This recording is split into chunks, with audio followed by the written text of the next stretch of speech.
बड़ी भूख लग रही है, पर खाना कब तक मिलेगा पता नहीं। क्या करूं? हाँ, अभी तो वैसे भी कोई काम नहीं है, तो जंगल जाकर देखती हूँ, शायद कोई बढ़िया सा फल मिल जाए मुझे खाने के लिए।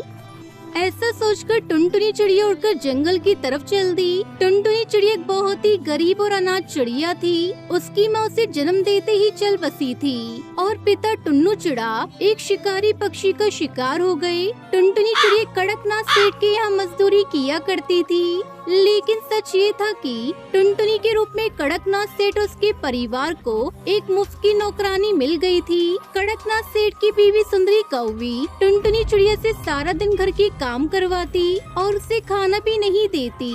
लेकिन टुनटुनी चिड़िया नदी के पार वाले जंगल जाकर आम के पेड़ से आम तोड़कर अपना पेट भर लेती। आगे बढ़ने से पहले एक माँ के बिना घर चलाना कितना मुश्किल होता है, जो दिन रात अपने परिवार और बच्चों के लिए काम करती है। तो आज उस प्यारी सी माँ के लिए एक लाइक और एक सब्सक्राइब जरूर कर देना, और साथ ही अपनी प्यारी सी माँ के लिए कमेंट में ये इमोजी जरूर सेंड कर देना। अरे वाह, ये आम बहुत मीठे हैं। ऐसा करती हूँ, एक दो तोड़ लेती हूँ, शाम को खा लूंगी। ऐसा सोचकर टुनटुनी चिड़िया ने कुछ और आम तोड़े और उन्हें अपने साथ लेकर कड़कनाथ सेठ के घोंसले की तरफ चल दी। वो आम खाते हुए जा रही थी और बहुत खुश भी थी, लेकिन फिर अच्छा, तो तू यहाँ है महारानी, कामचोर कहीं की, और ये आम कहाँ से लाई रे? मालकिन, वो मैं।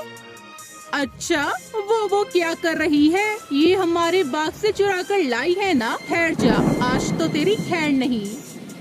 सुंदरी कौवी ने टुनटुनी चिड़िया को उसकी पूरी बात कहने ही नहीं दी और उसे खींचते हुए सीधा कड़कनाथ सेठ के पास पहुंची।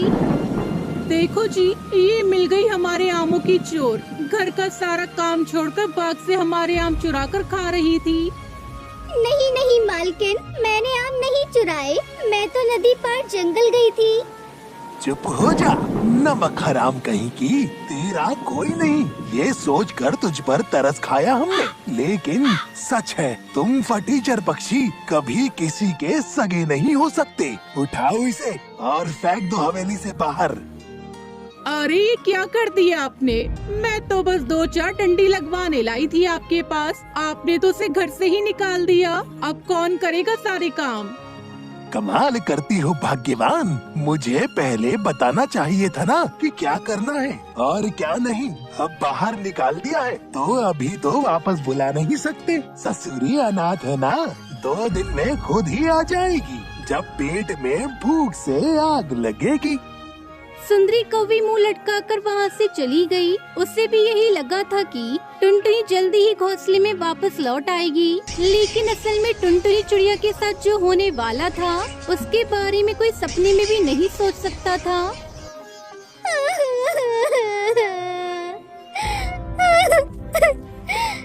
माँ, बाबा, आप क्यों चले गए मुझे छोड़कर? अब मैं कहाँ जाऊँ? मेरा तो कोई घर भी नहीं है।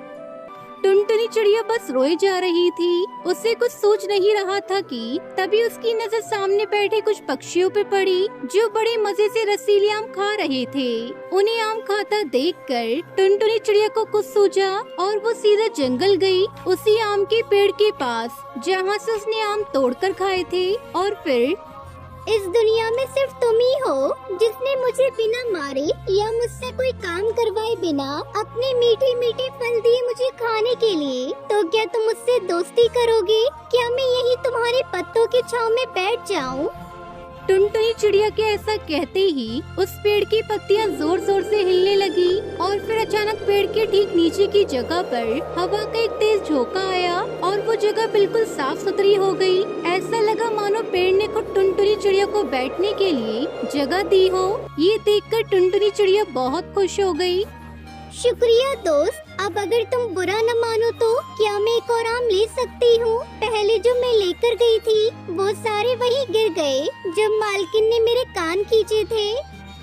टुनटुनी चिड़िया के ऐसा कहते ही आम के पेड़ से एक बड़ा सा रसीला आम नीचे टुनटुनी के बिल्कुल पास आ गिरा। ये देखकर टुनटुनी बहुत खुश हो गई। मजा आ गया दोस्त, अगर मुझे पहले पता होता कि तुम मेरे दोस्त बन मान जाओगी तो मैं बहुत पहले ही तुम्हारे पास आ जाती। अब सब अच्छा होगा, तुम्हारे मीठे मीठे आम और बातें करने के लिए तुम, लेकिन रहने के लिए घोंसला तो अब भी नहीं है मेरे पास। घोंसले के बारे में सोचकर टुनटुनी चिड़िया एक बार फिर से उदास हो गई और उसकी आंखों में आंसू भी आ गए। लेकिन तभी आम का पेड़ जोर जोर से हिलने लगा। ऐसा लग रहा था मानो बहुत तेज तूफान आ गया हो। ये देखकर टुनटुनी चिड़िया घबरा गई और पेड़ से दूर जाकर खड़ी हो गई। तब टुनटुनी चिड़िया ने देखा कि तेज हवा से ही पेड़ के पत्ते टूटकर गिर रहे हैं। टुनटुनी सोच में पड़ जाती है। ए पेड़ दोस्त, तुम अपने इतने सारे पत्ते क्यों गिरा रहे हो? अच्छा, अब मेरे समझ में आया, तुमने मेरे घोंसले के लिए पत्ते गिराए हैं। अब मैं तुम्हारे पत्तों से अपना घोंसला बनाऊंगी। टुनटुनी चिड़िया की खुशी का तो ठिकाना ही नहीं था। टुनटुनी को मानो सब कुछ मिल गया हो। वो उन पत्तों के इकट्ठा कर कर सुंदर सा पत्तों का घर बनाती है और कुछ ही दिनों में वो पत्तों का घर बनाकर तैयार कर लेती है। बहुत बहुत शुक्रिया दोस्त, तुमने मेरी इतनी मदद की। अब मैं कभी नहीं रोऊंगी, हमेशा खुश रहूंगी। टुनटुनी चिड़िया को अब खाने के लिए आम और सुख दुख बांटने के लिए एक नया दोस्त मिल गया था। इस तरह टुनटुनी चिड़िया खुशी खुशी पत्तों के घर में रहने लगती है।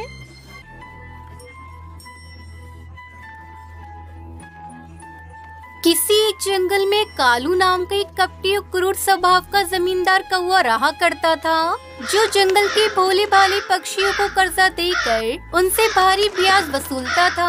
आज कालू अपने दो साथी भूरा कबूतर काले कौवे के साथ वसूली के लिए निकला था।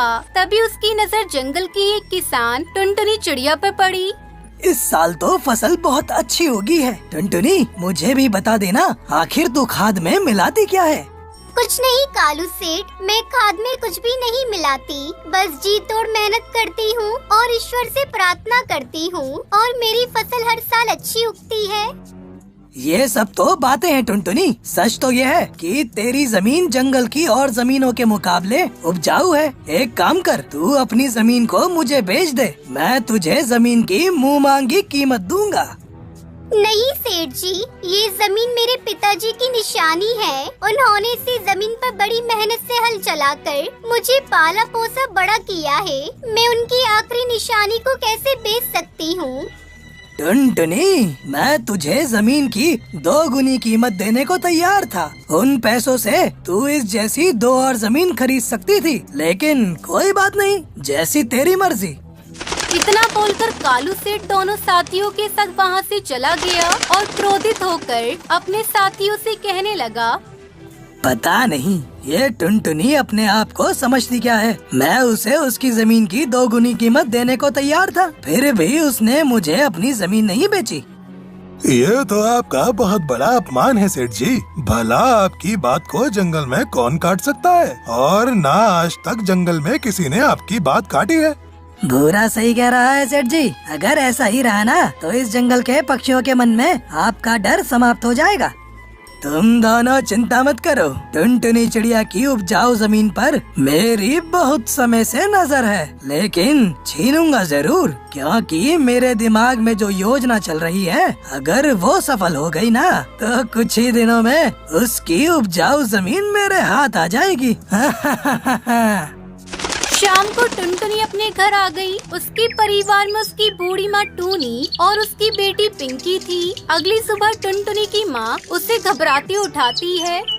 जल्दी उठ बेटा, जल्दी उठ। क्या हुआ माँ, तुम इतनी घबराई हुई क्यों हो? मुखिया जी अभी अभी बोलकर गए हैं, अपने खेत में आग लग गई है। हरिया तोता खेतों की आग बुझाने के लिए ही गया है। अपनी माँ की बात सुनकर टुनटुनी चिड़िया बुरी तरह से घबरा गई और वो खेतों की तरफ पहुँच गई, मगर उसने देखा कि उसके खेत जलकर राख हो चुके थे। हे भगवान, ये क्या हुआ? मैंने तो सरकारी बैंक से कर्जा ले रखा है। सोचा था कि फसल बेचकर अच्छी आमदनी होगी। अब मैं कर्जा कहाँ से चुकाऊंगी? नई फसल उगने में तो 6 या 7 महीने लग जाएंगे। चिंता मत कर टुनटुनी, एक उपाय है। कैसा उपाय? क्यों ना तुम कालू सेठ से कुछ पैसे उधार ले लो और 6 महीने बाद उसे पैसे लौटा देना। ठीक है, मेरे पास इसके अलावा कोई चारा भी नहीं है। टुनटुनी कालू सेठ के घर में पहुंच गई। तुम्हारे साथ बहुत बुरा हुआ है टुनटुनी। जिसने भी किया है ना, ईश्वर उसे कभी माफ नहीं करेगा। टुनटुनी, तुम एक पढ़ी लिखी और बुद्धिमान चिड़िया हो। बोलो, तुम्हें कितने पैसे चाहिए?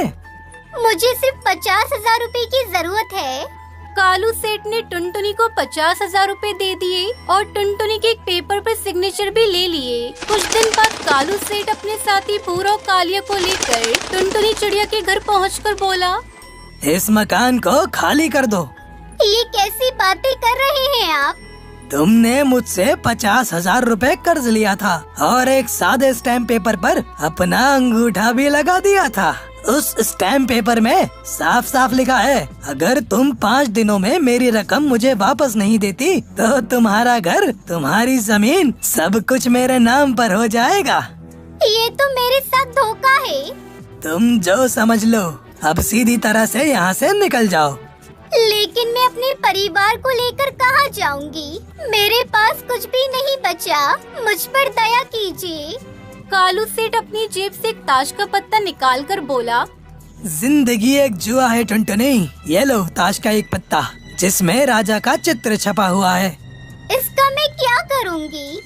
जंगल में इस ताश में राजा का छपा चित्र देखती रहना और सोचती रहना, कभी तुम किसान होकर भी राजा की तरह जीवन व्यतीत किया करती थी। टुनटुनी चिड़िया बेचारी रोती हुई जंगल की तरफ चली गई और 2 दिन तक जंगल में भूखी प्यासी अपने परिवार के साथ भटकती रही। थक हार कर टुनटुनी चिड़िया रोती हुई ताश के पत्ते को देखने लगी। टुनटुनी के आंसू की एक बूंद उसी पत्ते पर गिर गई। तभी अचानक एक चमत्कार हुआ। वो ताश का पत्ता बोलने लगा, तुम्हारे आंसू तो वाकई सच्ची मोती हैं। तुमने तो कमाल कर दिखाया। टुनटुनी बुरी तरह से चौंक गई। कौन हो तुम? जिस ताश के पत्ते को तुमने पकड़ रखा था वो कोई मामूली ताश का पत्ता नहीं था, बल्कि जादुई ताश का पत्ता था। इस ताश के पत्ते को वो कपटी कालू सेठ एक साधु से छीन कर ले आया था। मेरा जादुई पत्ता किसी भी सच्चे पक्षी के हाथ में जाता है और उसका एक आंसू अगर इस पत्ते पर गिर जाए तो मैं जीवित हो जाता हूँ। बोलो, क्या चाहिए तुम्हें? मेरा परिवार 2 दिन से भूखा है और रहने का कोई इंतजाम भी नहीं है। जैसी तुम्हारी इच्छा। तभी ताश के पत्तों में से एक रोशनी निकली और एक बेहद सुंदर ताश के पत्तों का महल बनकर तैयार हो गया। ये महल तुम्हारा है टुनटुनी, आज से इसकी मालिक तुम हो। इस महल के अंदर हर सुख सुविधा मौजूद है और खाने के लिए भोजन, पहनने के लिए कपड़ा, सब कुछ तुम्हें मिल जाएगा। तुम जो मुंह से बोलोगे तुम्हारे सामने हाजिर हो जाएगा। टुनटुनी चिड़िया अपने परिवार को लेकर उस जादुई ताश के पत्तों के मकान में रहने लगी।